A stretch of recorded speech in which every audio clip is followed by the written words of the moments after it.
तो स्टूडेंट आप सभी का स्वागत है टॉपर थिंग में। बेसिकली आज हम क्लास 10th का चैप्टर 1 साइंस का पढ़ने वाले हैं, रासायनिक अभिक्रिया एवं समीकरण। इस चैप्टर में हम एनसीईआरटी एग्जाम्पलर के जितने भी एमसीक्यू हैं वो सभी को सॉल्व करेंगे। बेसिकली आप देख रहे हैं कि कुछ सालों से सीबीएसई में या इवन अदर बोर्ड्स में एनसीईआरटी एग्जाम्पलर से 10 से 12-15 एमसीक्यू हर साल दिया जा रहा है। तो हमारा मेन फोकस है कि इन 10-15 एमसीक्यू को अच्छे से सही किया जा सके, है ना, इनमें कोई गलती ना हो। तो सबसे पहले हम आज पढ़ते हैं रासायनिक अभिक्रिया एवं समीकरण। तो इसमें इसके एमसीक्यू हम ट्राई कर रहे हैं आज। निम्नलिखित में से कौन सा भौतिक परिवर्तन नहीं है। फर्स्ट क्वेश्चन ये है, निम्नलिखित में से कौन सा भौतिक परिवर्तन नहीं है। तो आपको ये समझना होगा भौतिक परिवर्तन में होता क्या है। भौतिक परिवर्तन वो परिवर्तन होता है जहाँ पे किसी केमिकल का स्टेट चेंज हो सकता है, या कलर चेंज हो रहा हो, या फिर क्या चेंज होता हो, या फिर उसका शेप एंड साइज चेंज होता हो। अगर ऐसा कुछ चेंज दिख रहा है तो उस परिवर्तन को हम कहते हैं भौतिक परिवर्तन।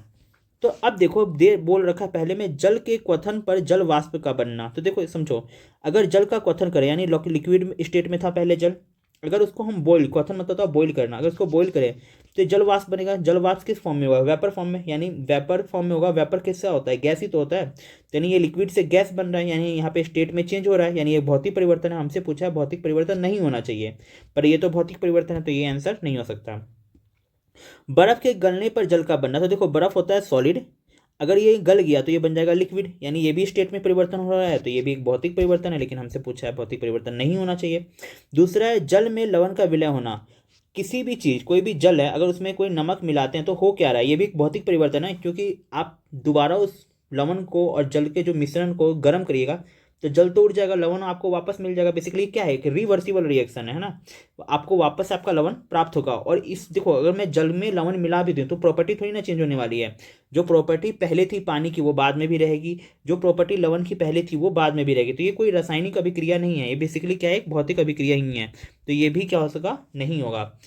द्रवित पेट्रोलियम से गैस का दहन, हाँ तो ये एक भौतिक परिवर्तन नहीं है, एक रासायनिक परिवर्तन है। फॉर एग्जाम्पल अगर मान लेते हैं कोई पेट्रोलियम है, इसमें कार्बन है, अगर इसको मैं दहन करता हूँ तो ऑक्सीजन के प्रेजेंस में जल के कार्बन डाइऑक्साइड बन गया। तो देखो कार्बन की अलग प्रॉपर्टी है, ऑक्सीजन की अलग प्रॉपर्टी है, और कार्बन डाइऑक्साइड एक नया केमिकल बना है, इसकी अलग प्रॉपर्टी। इसलिए मतलब ये कैसा रिएक्शन है, रासायनिक अभिक्रिया है। तो ये एक भौतिक परिवर्तन नहीं है, एक रासायनिक परिवर्तन है।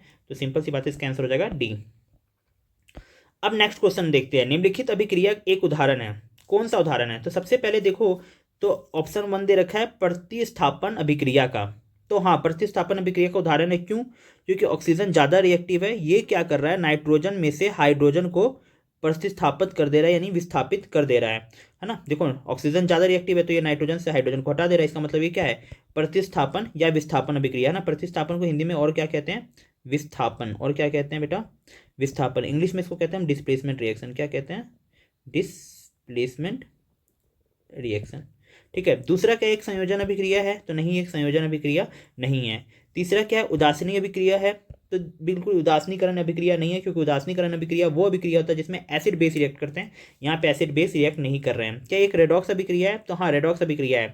अब आपको समझना होगा रेडॉक्स अभिक्रिया होता क्या है, तो थोड़ा सा इसको फोकस करते हैं हम, रेडॉक्स अभिक्रिया क्या होता है। देखो रेडॉक्स में ना आपको समझते हैं होता क्या है। तो रेडॉक्स में दो चीज़ें होती हैं। जो भी कोई बंदा रेडॉक्स बोलता है इसका मतलब उसमें दो बातें हो रही है, एक तो उपचयन और एक अपचयन। उपचयन का मतलब क्या है कि किसी ऑक्सीजन का जुड़ना और हाइड्रोजन का निकलना कहलाता है उपचयन। और अपचयन का मतलब क्या है, अपचयन का मतलब है कि हाइड्रोजन का ऑक्सीजन का निकलना और हाइड्रोजन का जुड़ना। याद रखिए कभी भी उपचयन और अपचयन दोनों साथ में होता है, दोनों अलग अलग नहीं हो सकता। यानी रेडॉक्स रिएक्शन में अपचयन उपचयन दोनों होगा, दोनों ही एक ही केमिकल रिएक्शन में होगा। फॉर एग्जाम्पल अगर मैं इस वाले रिएक्शन को देखूं तो यहाँ पे देख सकते हो क्या, नाइट्रोजन के साथ पहले हाइड्रोजन जुड़ा था, लेकिन अब नाइट्रोजन के साथ क्या जुड़ गया, ऑक्सीजन। तो नाइट्रोजन के साथ ऑक्सीजन जुड़ा है, नाइट्रोजन के साथ क्या जुड़ा है, ऑक्सीजन जुड़ा है। ऑक्सीजन का जुड़ना क्या होता है, उपचयन। यानी नाइट्रोजन का क्या हो गया, उपचयन हो गया। अब देखो ऑक्सीजन के साथ पहले कुछ भी नहीं जुड़ा था, लेकिन यहाँ पे ऑक्सीजन के साथ कौन जुड़ गया, हाइड्रोजन। यानी इसके साथ कौन जुड़ा है, हाइड्रोजन। तो यहाँ पे ऑक्सीजन का क्या हो गया बेटा, अपचयन। यहाँ पे ऑक्सीजन का क्या हो गया, अपचयन। और नाइट्रोजन का क्या हो गया यहाँ पे, उपचयन। तो आप देख सकते हो है ना, नाइट्रोजन का यहाँ पे क्या हो रहा है, उपचयन। तो आप देख सकते हो एक का उपचयन हो रहा है और एक का अपचयन हो रहा है। तो बिल्कुल सिंपल सी बात है, एक रेडॉक्स अभिक्रिया है। तो option 1 and 3 is right, and option 1 and 3 is right is C. इसका करेक्ट आंसर हो जाएगा सी। तो अब हमारा नेक्स्ट क्वेश्चन है थर्ड। तो इसमें दे रखा है, दी गई दी हुई अभिक्रिया के लिए निम्नलिखित में से कौन सा कथन सत्य है। ठीक है, देखते हैं।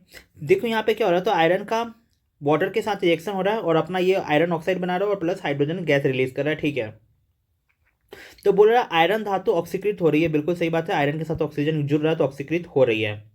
जल अपचयित हो रहा है। अपचयन में क्या होता है, देखो अपचयन में ऑक्सीजन निकलता है, ऊपर दे रखा है ना, अपचयन में ऑक्सीजन निकलता है और हाइड्रोजन जुड़ता है। तो देखो ये रहा जल, जल से हाइड्रोजन गैस बन रहा है यानी ऑक्सीजन निकल रहा है। ऑक्सीजन निकलना मतलब क्या हो रहा है, अपचयन। अपचयन को क्या कहते हैं, अपचयित कहते हैं। मतलब ये भी क्या है, सही है, जल अपचयित हो रहा है। जल अपचायक के रूप में कार्य कर रहा है। अब समझो यार, अपचायक उपचायक क्या होता है, पहले इस कंसेप्ट को ध्यान में समझ लो। अपचायक और एक वर्ड आता है उपचायक। अपचायक को कहते हैं रिड्यूसिंग एजेंट। क्या कहते हैं, रिड्यूसिंग एजेंट। और उपचायक को कहते हैं हम ऑक्सीडाइजिंग एजेंट। Oxidising agent. अब देखो अपचायक कौन होते हैं, रिड्यूसिंग एजेंट कौन होते हैं, जो दूसरों को क्या करे, रिड्यूस करे। जो क्या करे, दूसरों को रिड्यूस करे। याद रखना हमेशा, जो दूसरों को क्या करे, रिड्यूस करे। जो दूसरों को क्या करते हैं, रिड्यूस। रिड्यूस का मतलब क्या हुआ, अपचयन। जो दूसरों का क्या करवाए बेटा, अपचयन करवाएं। सेम इसी तरह से उपचायक क्या होता है, जो दूसरों को क्या करे, ऑक्सीडाइज करें। ऑक्सीडाइज मतलब क्या करें, उपचयन। किसका कर रहे हैं बेटा, याद रखना, दूसरों का कर रहे हैं। किसका कर रहे हैं, ये दूसरों का कर रहे हैं, मतलब दूसरे केमिकल का कर रहे हैं।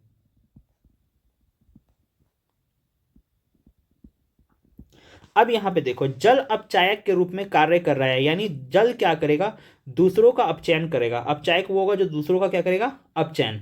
और दूसरों को अपचयन करने के लिए से क्या करना होगा, या तो उसमें से, यानी दूसरों का अपचयन जब ही हो पाएगा ना, अपचयन करने के लिए क्या होता है, या तो ऑक्सीजन लेना होता है या तो हाइड्रोजन देना होता है।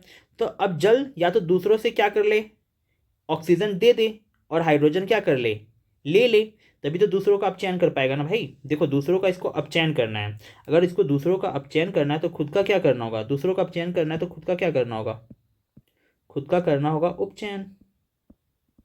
सेम इसी प्रकार से अगर इसे दूसरों का उपचयन करना है उपचायक को, तो खुद का क्या करना होगा, खुद का करना होगा अपचयन। समझ रहे हो, यानी ये खुद का उपचयन कब करेगा, जब या तो ये ऑक्सीजन ले या तो हाइड्रोजन दे। तो देखो जल अपचायक के रूप में कार्य कर रहा है, कब करेगा ये, जब इसका खुद का उपचयन होगा। उपचयन होगा तो मतलब क्या होगा, ऑक्सीजन लेगा और हाइड्रोजन देगा। तो देखो जल क्या ऑक्सीजन ले रहा है, तो जवाब है नहीं, जल ऑक्सीजन नहीं ले रहा है, जल ऑक्सीजन दे रहा है। यानी जल ऑक्सीजन दे रहा है तो इसका मतलब क्या हुआ, जल कैसा काम कर रहा है, जल का अपचयन हो रहा है। और जल का अपचयन हो रहा है इसका मतलब जल कैसा काम कर रहा है, उपचायक की तरह काम कर रहा है। तो इसका आंसर थर्ड नहीं होगा। जल ऑक्सीकारक के रूप में कार्य कर रहा है, हाँ उपचायक के रूप में कार्य कर रहा है। देखो जल क्या कर रहा है, दूसरों को ऑक्सीजन दे रहा है ना भाई। अगर किसी को ऑक्सीजन दे रहा है तो इसका मतलब क्या हो रहा है कि दूसरों का उपचयन कर रहा है, और जो दूसरों का उपचयन करेगा वही क्या होगा, उपचायक होगा। उपचायक को ही क्या कहते हैं, ऑक्सीकारक भी कहते हैं। तो ये भी आंसर क्या होगा, 4 होगा। 1 2 4, 1 2 4, इसका आंसर सी होगा।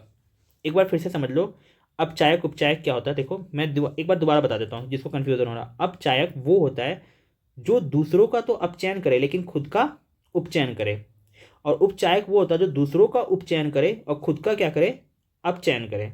तो जब भी आपसे पूछा, जैसे कि बोला है जल अपचायक है, अगर अपचायक है तो इसका मतलब क्या होगा, दूसरों का अपचयन करेगा और खुद का क्या करेगा, उपचयन। तो आप ये देख लो खुद का उपचयन कर रहा है या नहीं कर रहा है। तो उपचयन का मतलब क्या, ऑक्सीजन का जुड़ना, हाइड्रोजन का निकलना है। तो जल में ऑक्सीजन जुड़ नहीं रहा और हाइड्रोजन निकल नहीं रहा भाई। देखो जल में कहाँ ऑक्सीजन जुड़ रहा है, ऑक्सीजन तो आयरन में जुड़ रहा है। तो इसका मतलब जल में ऑक्सीजन नहीं जुड़ रहा। अगर जल में ऑक्सीजन नहीं जुड़ रहा तो ये उपचयन नहीं कर रहा। अगर उपचयन नहीं कर रहा तो ये अपचायक तो है नहीं, क्योंकि अपचायक के लिए से क्या करना होगा, खुद का उपचयन करना होगा। तो इसका मतलब ये स्टेटमेंट गलत है ना। ऑक्सीकारक मतलब उपचायक। उपचायक जब होगा जब दूसरों का अपचयन करेगा और खुद का क्या करेगा, सॉरी दूसरों का उपचयन करेगा और खुद का क्या करेगा, अपचयन करेगा। तो देखो हाँ भाई, यहाँ पे जल खुद का अपचयन कर रहा है, हाँ ना, अपना ऑक्सीजन। अपचयन का मतलब क्या, ऑक्सीजन को रिलीज करना। भाई यहाँ से वाटर में से ऑक्सीजन हट गया है, इसका मतलब खुद का क्या हो रहा है, इसका अपचयन हो रहा है। अगर खुद का अपचयन हो रहा है तो ये कैसा है, उपचायक है। उपचायक को ही क्या कहते हैं, ऑक्सीकारक कहते हैं। तो इसका आंसर सी हो गया। अब हमारा नेक्स्ट क्वेश्चन है क्वेश्चन नंबर 4। तो इसमें देखा, निम्नलिखित में से कौन से प्रक्रम उष्माक्षेपी हैं। देखो उष्माक्षेपी पे मैंने एक शॉर्ट वीडियो भी बनाया बहुत प्यारा सा, तो आप उसको देखिए, उसमें बहुत कुछ समझ में आएगा। हम ये देखते हैं, निम्नलिखित में से कौन से प्रक्रम उष्माक्षेपी है। उष्माक्षेपी मतलब जिसमें एनर्जी रिलीज हो। हमें सबसे पहले तो मैं यही याद रखना, उष्माक्षेपी का मतलब क्या होता है, जिसमें से एनर्जी क्या हो, रिलीज हो, एनर्जी निकले। या तो हीट के फॉर्म में निकल सकता है, किसी भी फॉर्म में निकले, बेसिकली एनर्जी रिलीज हो, है ना। तो अब हम देखते हैं क्या दे रखा है, थर्ड वाला पहले पढ़ते हैं, जल का वाष्पीकरण। तो बेटा देखो जल का वाष्पीकरण कैसा अभिक्रिया होगा, उष्माशोषी होगा। क्यों उष्माशोषी होगा?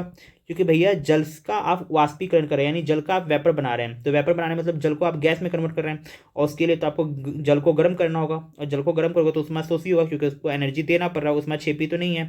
तो यानी जिसमें ऑप्शन थर्ड है वो तो आंसर किसी भी हाल में नहीं होने वाला, यानी बी नहीं हो सकता, डी नहीं हो सकता, ये तो कन्फर्म हो गया। यानी फर्स्ट ऑप्शन में होगा, इसका मतलब मान के चलो कि फर्स्ट दोनों ऑप्शन में है ना। बिना बुझे हुए जल के साथ अभिक्रिया, देखो यार ये ना एक उष्माक्षेपीय अभिक्रिया है। क्यों? बिना बुझे हुए चूने का मतलब होता है कैल्शियम ऑक्साइड, और जब इसको आप वाटर के साथ रिएक्शन करवाते हो तो ये बनाता है कैल्शियम हाइड्रोक्साइड, और कैल्शियम हाइड्रोक्साइड जब बनता है तो थोड़ी सी एनर्जी निकलता है। आप देखते हो कभी भी चूने में पानी डालते हो तो पानी थोड़ा गर्म हो जाता है ना, क्योंकि एक उष्माक्षेपीय अभिक्रिया होता है।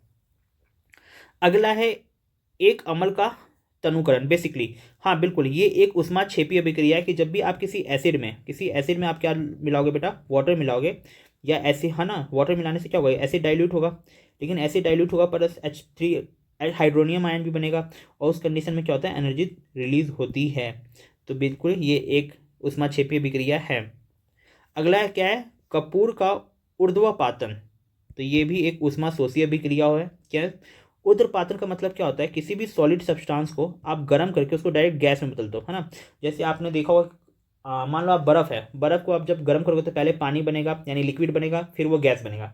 लेकिन आप कपूर देखते हो, है ना, कपूर जो होता है पूजा में भी यूज़ होता है, या कई बार, है ना, तो अगर उनको देखो तो वो क्या होता है, या फिनेफ्थलीन की गोली देखो, है ना, जो कपड़ों वगैरह में डालते हैं, तो उनको रख दो, वो अपने आप गैस बन के उड़ जाते थे, यानी वो सॉलिड से किस में बन जाते हैं, डायरेक्ट गैस में, है ना। और इसके लिए वो क्या यूज़ करते हैं, उसके लिए ये यूज़ करते हैं हीट, मतलब जो टेम्परेचर यूज़ करते हैं ना। तो ये अगर ये टेम्परेचर ले रहे हैं तो ये कैसा होगा, उष्माशोषी अभिक्रिया होगा। उष्माक्षेपी तो नहीं होने वाला, तो इसका आंसर हो जाएगा फर्स्ट एंड सेकंड, यानी ऑप्शन नंबर ए।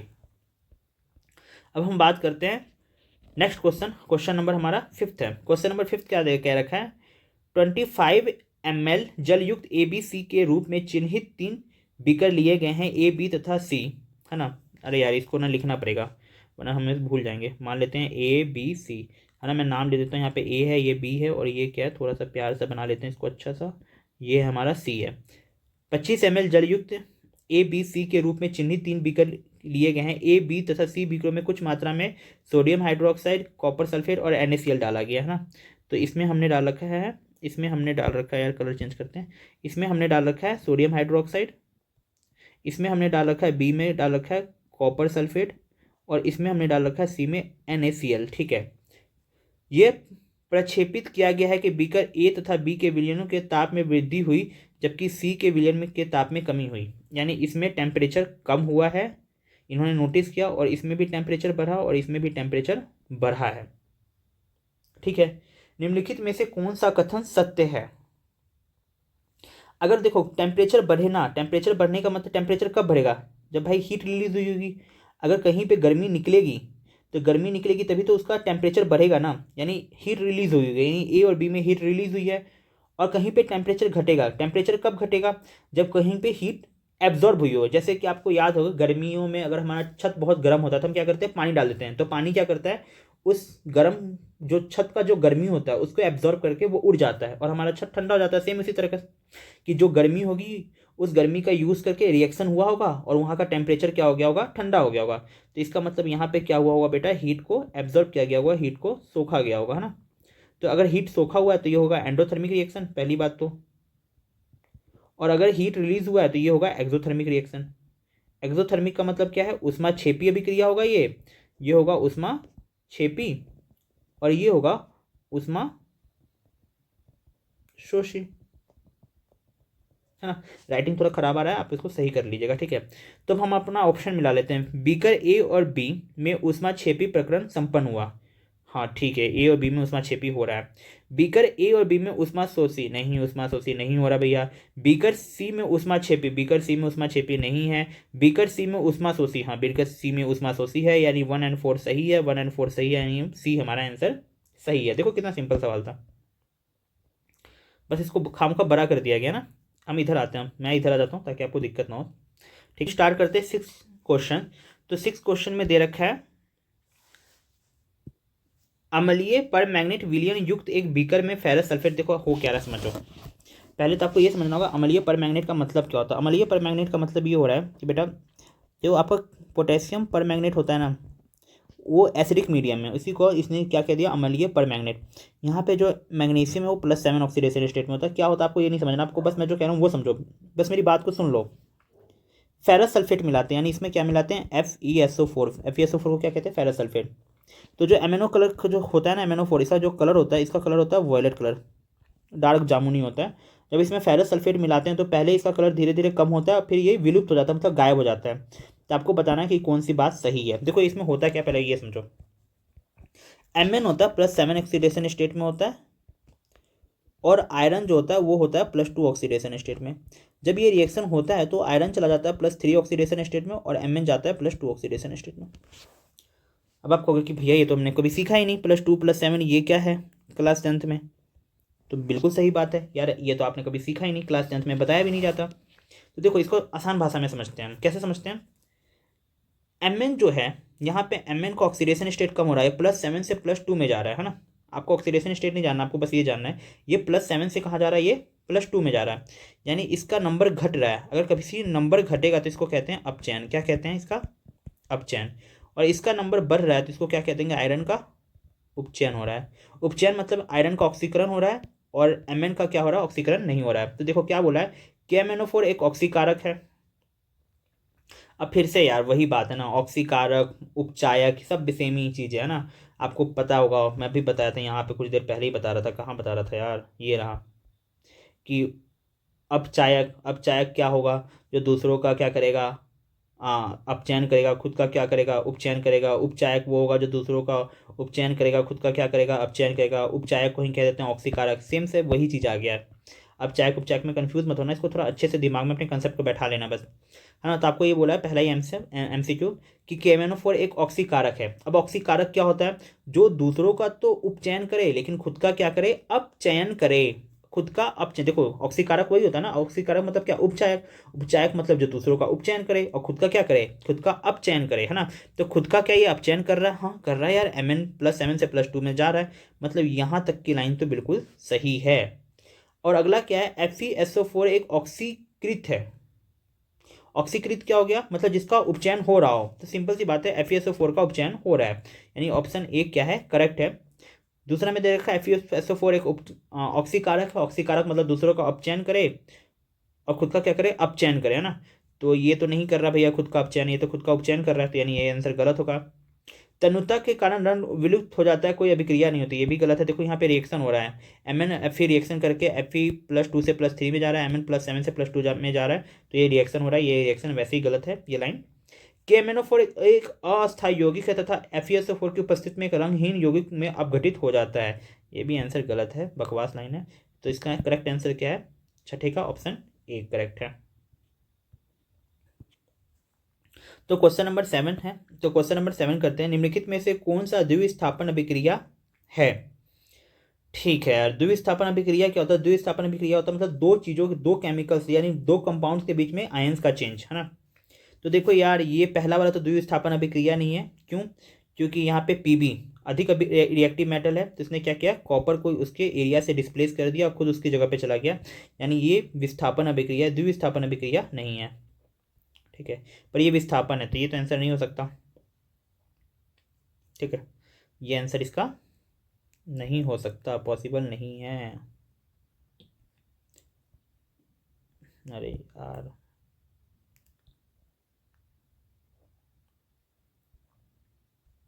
अगला क्या है, थर्ड। ये फर्स्ट नहीं हो सकता, थर्ड देखते हैं। कार्बन प्लस ऑक्सीजन से कार्बन डाइऑक्साइड बनाना है, आपको पता है ये संयोजन अभिक्रिया है, द्विविस्थापन अभिक्रिया तो हो ही नहीं सकता। तीसरा वाला भी देखो, तो तीसरा वाला भी आपको पता है, उसमें क्षेपीय अभिक्रिया, मीथेन को ऑक्सीजन के प्रेजेंस में जलाएंगे तो कार्बन डाइऑक्साइड वाटर प्लस में क्या रिलीज होता है, प्लस में रिलीज होता है बेटा एनर्जी, तो ये उसमें क्षेपीय अभिक्रिया, ये भी नहीं हो सकता। सेकंड ऑप्शन ही बचा, लेकिन सेकंड ऑप्शन कैसे होगा, अगर हम वेस्ट पॉइंट ऑफ से सोचे तो भी बता सकता हूँ। देखो सल्फेट के साथ पहले सोडियम है, अब यहाँ पे सल्फेट के साथ क्या आ गया, बेरियम, तो सल्फेट ने भी एक्सचेंज कर लिया बेरियम के साथ, है ना। और क्लोरीन के साथ पहले बेरियम था, तो क्लोरीन के साथ अब बेरियम की जगह पे क्या आ गया, सोडियम। तो दोनों आपस में आयन एक्सचेंज हो गया ना। देखो सोडियम के साथ पहले, या मैं ये कहूँ सोडियम के साथ पहले सल्फेट था, अब सोडियम के साथ क्लोरीन आ गया, और बेरियम के साथ पहले क्लोराइड था, बेरियम के साथ सल्फेट आ गया, तो ये क्या है, द्विस्थापन अभिक्रिया, दोनों कंपाउंड के बीच में चेंजेस दिख रहा है ना। तो और क्या है, अरे यार इसमें दो अभिक्रिया है क्या, तो देखो सेकेंड ऑप्शन तो इसका करेक्ट है ना। तो ये तो नहीं हो सकता, ये भी नहीं हो सकता, ठीक है। तो बचा थर्ड, तो first and second, first and second, first and second, अरे यार ये रहा ना, केवल सेकंड दे तो रखा है, हाँ ये रहा। इसका आंसर क्या होगा, बी, केवल सेकंड, है ना। मैं सोच रहा हूँ यार ऐसे कैसे हो सकता है फर्स्ट एंड सेकंड, है ना। तो इसका आंसर क्या होगा, केवल बी, है ना, सेकंड। क्वेश्चन है क्वेश्चन नंबर 8। तो इसमें दे रखा है सूर्य की प्रकाश की उपस्थिति में सिल्वर क्लोराइड के उद्भासन पर वह सिलेटी क्यों हो जाता है। तो सबसे पहले समझते हैं ये है हो क्या रहा है। तो देखो आपको समझना पड़ेगा सिल्वर क्लोराइड क्या होता है। तो इस रिएक्शन को मैं आपको बताता हूँ, मैं यहाँ लिखता हूँ इसको। सिल्वर क्लोराइड को हम कहते हैं AgCl। जब इसमें हम डालते हैं सनलाइट, क्या डालते हैं बेटा, सनलाइट। जैसे इसमें हम सनलाइट डालते हैं तो ये बनाता है Ag, जो कि सॉलिड फॉर्म में होता है, प्लस निकालता है क्लोरीन गैस। और ये जो Ag होता है इसी का कलर कैसा होता है, ग्रे कलर से हो जाता है ना, जिसको हम क्या रखा है, स्लेटी कलर हो रखता है। ठीक है, आसान है, बताना है कौन सा सही है। तो बता रखा है सिल्वर क्लोराइड का अपघटन से सिल्वर बनने से, बिल्कुल सिल्वर क्लोराइड है, इसका डिसोसिएशन ही हो रहा है, अपघटन ही तो हो रहा है, तभी तो Ag बन रहा है। और Ag का कलर कैसा है, ग्रे, बिल्कुल सही है।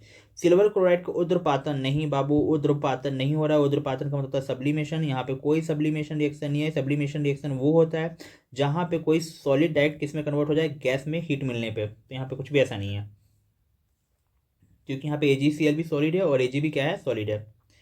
अगला है सिल्वर क्लोराइड के क्लोरीन गैस में विघटन से, सिल्वर क्लोराइड के क्लोरीन गैस में विघटन होने से।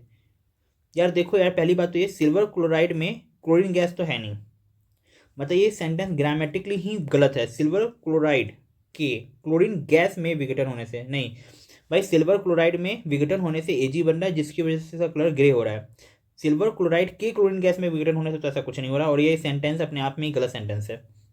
सिल्वर क्लोराइड के ऑक्सीकरण से नहीं यार, यहाँ पे ऑक्सीकरण नहीं हो रहा है, यहाँ पे डिसोसिएशन हो रहा है, तो ये 4 भी गलत है। तो इसका आंसर क्या हो जाएगा, फर्स्ट, ओनली ए। नेक्स्ट क्वेश्चन हमारा है क्वेश्चन नंबर 9। क्वेश्चन नंबर 9 देखते हैं क्या है। क्वेश्चन नंबर 9 है, ठोस कैल्शियम ऑक्साइड जल के साथ तीव्रता से अभिक्रिया कर कैल्शियम हाइड्रोक्साइड बनाता है। देखो यार कुछ नहीं कह रखा है, बहुत आसान है। कैल्शियम ऑक्साइड को अगर जब मैं पानी में डालता हूँ तो बेसिकली ये बनाता है कैल्शियम हाइड्रोक्साइड, ठीक है। और जब भी ऐसा कुछ होगा तो यहाँ पे क्या रिलीज होता है, एनर्जी। मैंने क्वेश्चन नंबर कुछ देर पहले भी बताया था, 6 या 7 में शायद। ठोस कैल्शियम क्लोराइड जल के साथ तीव्रता से अभिक्रिया कर कैल्शियम हाइड्रोक्साइड बनाता था, साथ में ऊष्मा उत्पन्न करता है, बता दिया कि वो एनर्जी निकलता है, ठीक है। ऊष्मा उत्पन्न करता है तो मतलब ऊष्मा क्षेपीय अभिक्रिया है, यानी ये आंसर सही होगा। ये तो वैसे ही गलत हो गया। ऑप्शन नंबर सेकंड जिसमें वो सही हो सकता है, यानी ये गलत है, ये गलत है ना। ऑप्शन सेकंड वाला ही तो सही होगा, और फर्स्ट तो हमारा वैसे ही गलत है, यानी बी आंसर हो जाएगा। देखते हैं एक बार, तुक्का है ये तो मेरा, ठीक है। मुझे नहीं पता क्या आंसर सही है क्या गलत है ना, क्या पता मैं ही गलत बता रहा हूँ। अभी तक के हिसाब से ऊष्मा क्षेपीय अभिक्रिया मुझे ये पता है, यानी हमारा सेकंड सही है, सेकंड इसमें है। इस पर इसमें फर्स्ट हमारा गलत है, ऊष्मा शोषित तो नहीं हो सकता, यानी फर्स्ट वाला ऑप्शन कट गया, फर्स्ट वाला ऑप्शन कट गया। सेकंड इसमें है और सेकंड इसमें नहीं है, तो यही वाला मुझे लग रहा है। परिणामी विलयन का पीएच 7 से अधिक होगा, बिल्कुल।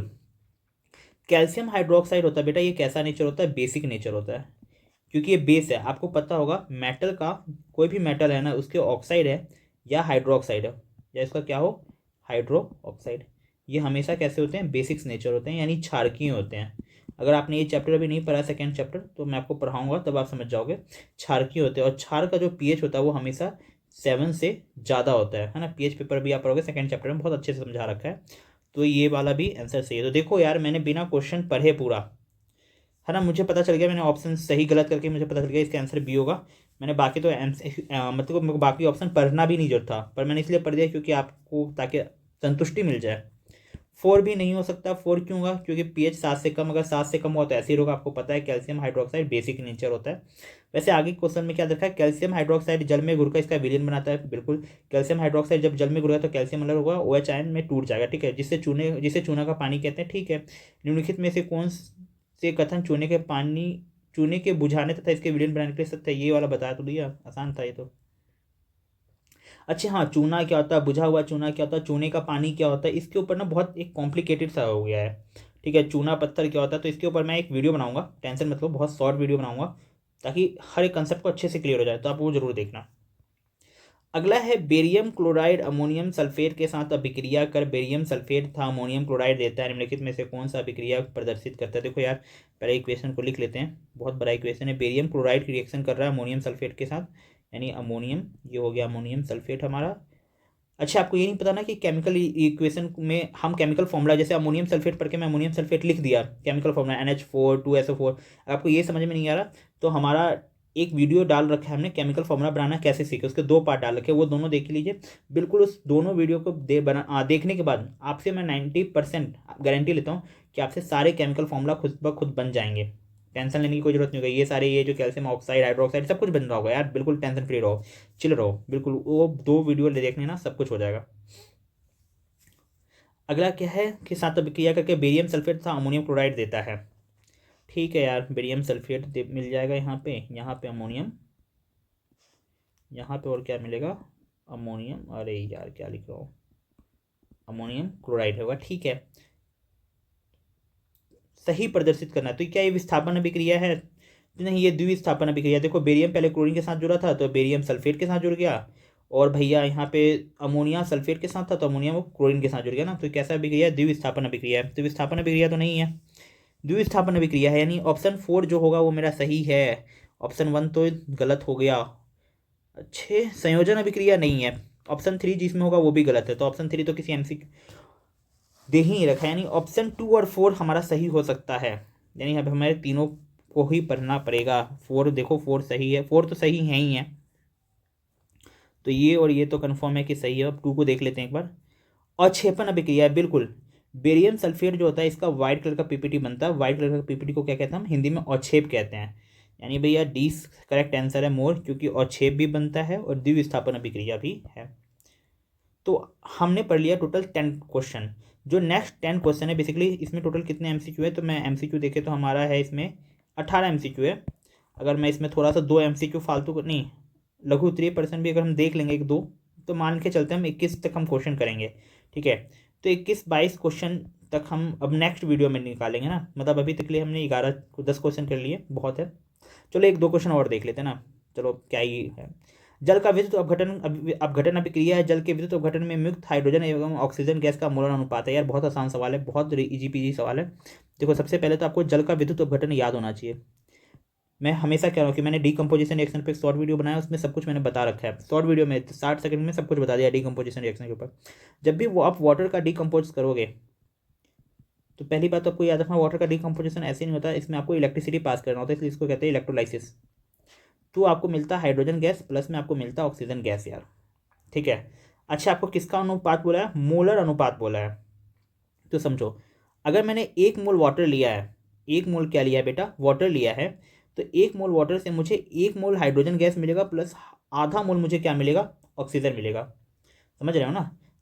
अगर मैं ये 1 लेता हूँ, एक वाटर लेता हूँ, तो 1 वाटर से मुझे हाइड्रोजन तो गैस 1 मिल रहा है, लेकिन ऑक्सीजन गैस कितना मिल रहा है? आधा मिल रहा है ना, क्योंकि देखो इक्वेशन को बैलेंस करो, इस इक्वेशन को बैलेंस करें तो हाइड्रोजन 2 है, इधर भी हाइड्रोजन 2 है, लेकिन इधर ऑक्सीजन 1 है, इधर ऑक्सीजन 2 था, तो मैंने 1/2 कर दिया, 2 से 2 कर गया तो ऑक्सीजन 1 बच गया। यानी ये रेशो बन रहा है मोलर रेशो 1:1/2 का, यानी ये रेशो बन रहा है 2:1 का, क्योंकि अगर मैं इसको एलसीएम लेकर सॉल्व करूँ तो 2:1 हो जाएगा, तो इसका आंसर हो जाएगा बी 2:1। बहुत ईजी पीजी सा सवाल था, कुछ नहीं है यार, बहुत ईजी पीजी सा है। अगला भी देख लेते हैं एक बार। निम्नलिखित में से कौन से ऊष्माशोषी प्रक्रम है? ऊष्माशोषी वो होता है जिसमें ऑक्सीजन का जिसमें एनर्जी यूज होता है ना। तो सल्फ्यूरिक एसिड का तनुकरण नहीं भैया, कोई भी एसिड में अगर आप पानी मिलाओगे, याद रखना किसी भी एसिड में अगर आप पानी मिलाते तो होता है ऊष्माक्षेपी अभिक्रिया, ऊष्माक्षेपी। अच्छा, सल्फ्यूरिक एसिड का केमिकल फॉर्मूला क्या होता है ये आपका होमवर्क बताना मुझे। शुष्क बर्फ का ऊर्ध्वपातन, बिल्कुल ऊर्ध्वपातन रिएक्शन चाहे किसी का भी हो हमेशा एनर्जी यूज होगा, तो ये होगा ऊष्माशोषी, इसमें कोई शक नहीं है, ये होगा ऊष्माशोषी। ठीक है, अगला है जल वाष्प का संघनन, जल वाष्प का संघनन, जल वाष्प का संघनन। जल वाष्प का संघनन का मतलब क्या है कि कोई जल वाष्प है, बहुत सारे, मतलब ऐसे समझते हैं जल वाष्प किस फॉर्म में होता है? गैस फॉर्म में होता है ना, और ये संघनन होकर मतलब किस फॉर्म में आ रहा है? लिक्विड फॉर्म में आ रहा है। तो गैस का लिक्विड के फॉर्म में आना मतलब एनर्जी रिलीज करेगा, तो ये भी नहीं हो सकता इसका आंसर। जल का वाष्पीकरण, हाँ, जल अगर लिक्विड अगर गैस में जाएगा तो इसको एनर्जी चाहिए है ना, लिक्विड से गैस जाने के लिए हीट चाहिए होगा, तो ये भी होगा ऊष्माशोषी अभिक्रिया है ना। तो आपको ऊष्माशोषी बताना है, तो ऊष्माशोषी एक तो सेकंड है और एक है 4, second and 4, second and 4, second and 4, इसका आंसर हो जाएगा डी। तो thank you so much, 12 question कर लिए, बाकी 21 तक क्वेश्चन हम नेक्स्ट वीडियो में करेंगे। तब तक के लिए ऑल द बेस्ट सभी को, पढ़ाई कीजिए अच्छे से कीजिए, एंड चैनल को शेयर कर दीजिए, सब्सक्राइब कर दीजिए, दोस्तों के साथ बता दीजिए, क्योंकि यहाँ पे यार हम एनसीईआरटी एग्जाम्पल कर रहे हैं हिंदी मीडियम में। सारी की सारी एनसीईआरटी सॉल्व करने वाले हैं पूरा, बिल्कुल कोर कंसेप्ट के साथ बहुत कुछ करने वाले हैं, मतलब धूम धड़ाका होगा। लास्ट में हम 1 शॉट तो वीडियो भी करेंगे, एक शॉट में 25-30 मिनट में पूरा चैप्टर एकदम मज़ेदार उड़ा देंगे। हम शॉर्ट्स वीडियो बना रहे हो, शॉर्ट्स वीडियो में हमने बिल्कुल कंसेप्ट को 30-30 सेकंड 60-60 सेकंड के अंदर ख़त्म किया है। तो देखिए आप यार, पढ़िए बिल्कुल।